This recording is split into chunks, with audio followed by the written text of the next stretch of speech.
Hi everyone, welcome back to the channel. So do you want to add your payment method to your Google account? If that's the case with you, make sure that you watch this video till the end because this is what I'm about to show you in this video. So first of all, you will have to simply open your Google Play Store and tap on your profile icon in the top right hand corner of the screen. Over here, tap on the payment and subscription option, and here in the top you will see payment methods.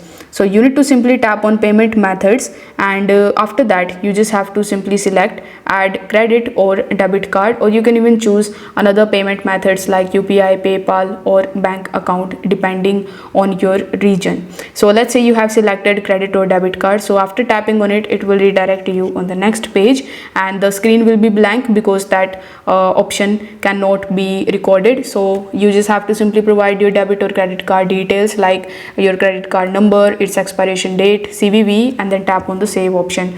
Now once it is saved successfully, it will show up here on the payment methods option. So you just have to simply select that and you can conclude your payment. If for bank verification it is going to ask you for further steps, so you just have to simply complete that and you will be able to add your payment method to your Google account. Now as I said earlier, you can easily buy applications, subscriptions, or you can even rent movies with that credit or debit card. If this video helped you out, drop a super thanks and hit the subscribe button for more easy tech tutorials. Thanks for watching.